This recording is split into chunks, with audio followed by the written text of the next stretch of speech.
Hey, what's up everybody? It is Dream, and today I am making a guide explaining how you can abuse a 5-star Heathcote to guarantee kill all Coy Chubby Caits that you run into, and at least one of the regular Chubby Caits, since they usually spawn in duos in higher level areas. You can see the strat in action right now on your screen.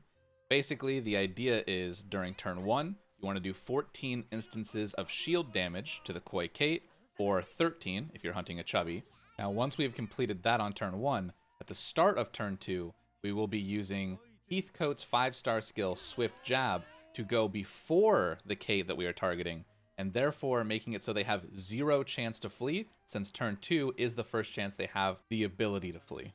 Now, to accomplish getting 14 shield cracks on turn 1, and still having enough damage to kill the Coy Chubby Cait, having sacrificed one of our skills to a one-hit move, like Swift Jab, we compensate this by using a roster that is filled with skill 3-hit attacks, not having to use BP, along with recruiting specific allies to help us reach the hit threshold to kill.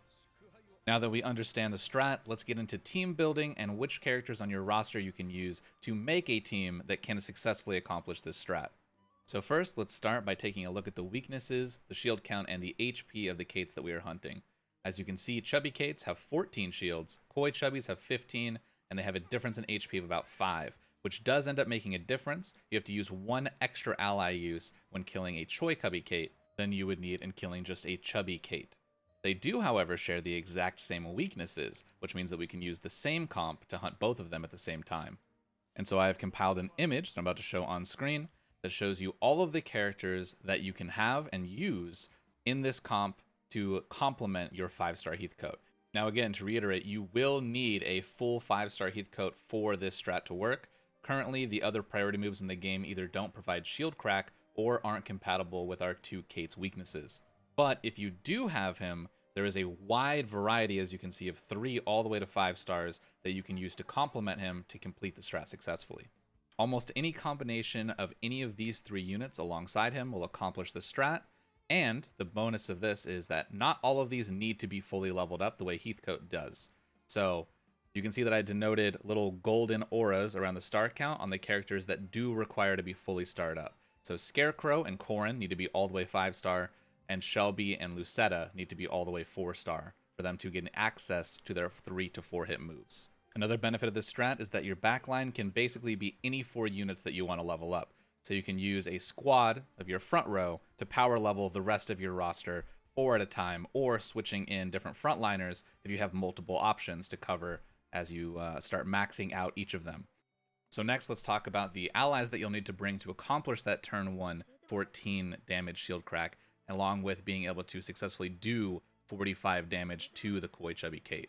On screen is a list of all of the weakness exploit 3-hit allies that we can gather right now in the game, along with a montage of each of their locations so that you can see exactly where to find them and which ones you would like to grab. Now in this list, there are 3 that I consider must grabs. The first one is the first one on the list, and the reason he is a must grab is because he has 4 uses of his ability, effectively meaning that you could use him to kill 2 Coy Chubby Caits using the strat, whereas most of these units can only accomplish that once.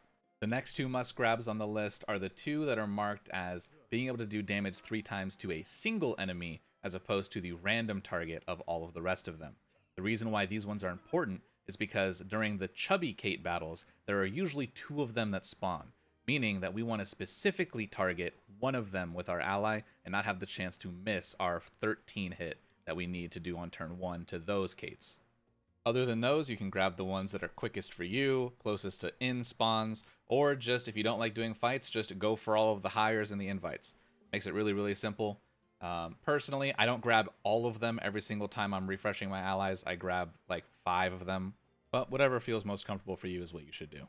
Real quick, I want to make a note that if you're using Scarecrow or Corrin, characters with 4-hit abilities, you might need to, depending on what you have access to in your roster, for some reason you might need a 2-hit weakness exploit ally, and so I have the easy ones listed on screen right now.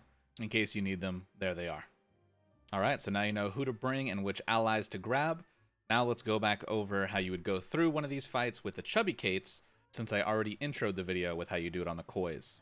So first, we're going to pop our ally that has the single target instead of random target 3-hit to guarantee that all of our attacks are indeed going on to this first Chubby Cait.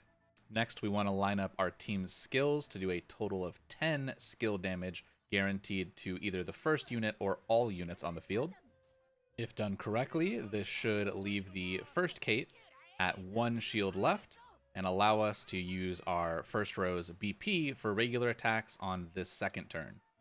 Normally for my turn 2, I click switch all twice really quick to reset everyone's skills back to attack, and then I manually put swift jab onto our Heathcote, and then unlike Coy Chubby Caits, you do not have to use the ally again to guarantee the kill. You can just use your autos to complete him out. Now the second Cait usually runs away while you're doing this to the first one, but in the case that it stays, you get good RNG, it just refuses to flee away from you. You can just use your 3-hit skills that are on your front row to break it, and then BP it down and hope that it doesn't run away after break, because you will not have enough damage to kill it during that break. It's not worth expending extra allies to even try. And so yeah, that's basically it. I did not Cait farm before learning about this strat, and after learning about it, my roster level shot up a hell of a lot. So if you have Heathcote, good luck, have fun. If you don't have Heathcote yet, I pray for your random general pool to give you a 5-star copy so you can join us in glorious Cait farmland without being stressed or fearful that they will run away ever again. And with that, I'm out until next time. Till then, stay safe, stay cute, booyah.